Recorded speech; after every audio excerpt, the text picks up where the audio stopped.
दिल्ली भारत की राजधानी, जहां लाखों कहानियां रोज जन्म लेती हैं। लेकिन 1 जुलाई 2018 की सुबह दिल्ली के बुराड़ी इलाके में एक ऐसा मंजर सामने आया जिसे देखकर पुलिस, पड़ोसी और पूरे देश सन्न रह गया। 11 लाश एक ही घर में, एक ही परिवार की। और सबसे डरावनी बात, जो कि उनकी मौत साधारण नहीं थी। सुबह करीब 7:30 बजे उसने देखा भाटिया परिवार की आज दुकान नहीं खुली, जो कि पिछले 20 सालों में कभी नहीं हुआ था। यहां तक कि जब वो उनके घर पहुंचा तो दरवाजा बंद था और खिड़की से झांकते ही उसकी सांसें रुक गई। अंदर 10 लोग छत से लटके हुए थे। उनकी आंखों पर पट्टी और हाथ बंधे हुए थे और मुंह पर कपड़ा। पुलिस पहुंची और उन्होंने जो देखा वो किसी हॉरर फिल्म से कम नहीं था।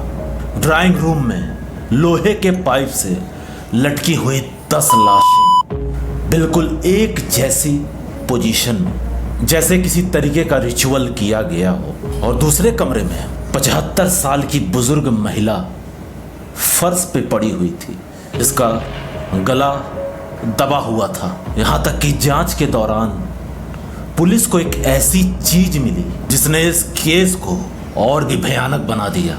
घर में मेरी 11 डायरियां, जिनमें लिखा था रात 1 बजे के बाद प्रक्रिया शुरू होगी। आंखों पर पट्टी बांधो, डरो मत, भगवान तुम्हें बचाएंगे। हर एक लाइन ठीक उसी तरीके से फॉलो की गई थी जैसे किसी ने उन्हें कंट्रोल किया हो। परिवार का सबसे छोटा बेटा ललित भाटिया, जिसने अपने पिता के बाद दावा किया कि पिता की आत्मा मुझसे बात करती है। धीरे धीरे पूरा परिवार उसकी बातों पर भरोसा करने लगा और वही आवाज उन्हें निर्देश देती थी। दिन प्रतिदिन डायरी में लिखे गए नियम खतरनाक होते गए। 30 जून 2018 की रात परिवार ने एक अंतिम मोक्ष अनुष्ठान करने का फैसला किया, जिसमें डायरी के अनुसार सब लोग एक साथ खड़े होंगे, आंखों पर पट्टी होगी, हाथ बंधे होंगे और विश्वास रखना है कि सब ठीक हो जाएगा। लेकिन वो अनुष्ठान उनकी आखिरी सांस का कारण बन गया। पोस्टमार्टम रिपोर्ट में सामने आया सभी की फांसी की वजह से हुई है। शरीर पर संघर्ष के कोई भी निशान नहीं थे। ये कोई हत्या नहीं थी, बल्कि एक सामूहिक आत्महत्या। लेकिन सवाल आज भी जिंदा है, क्या सच में ये आत्महत्या थी या किसी अदृश्य ताकत का खेल? घर के बाहर लगे 11 पाइप, सभी के हाथ पैर एक जैसे बंधे, यहां तक कि डायरी की हर बात पालन की गई थी। और सबसे डरावनी बात, घर में किसी भी तरीके की जबरदस्ती के कोई निशान नहीं थे, जैसे सब कुछ खुद हुआ हो। आज भी बुढ़ाड़ी का वो घर खामोश खड़ा है, लेकिन कहते हैं रात के समय वहां से किसी की फुसफुसाने की आवाजें आती हैं, जैसे कोई अब भी किसी के आवाज के निर्देश का इंतजार कर रहा है।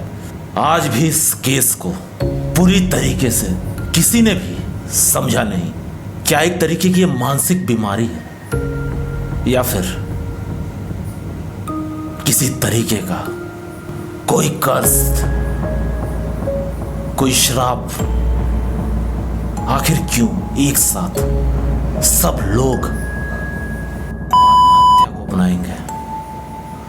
मुझे लगता है शायद इसके पीछे किसी ऐसे का हाथ है जो कभी दिखा ही नहीं, जो होके भी है नहीं। आप लोग अपने जवाब कमेंट्स में जरूर दें।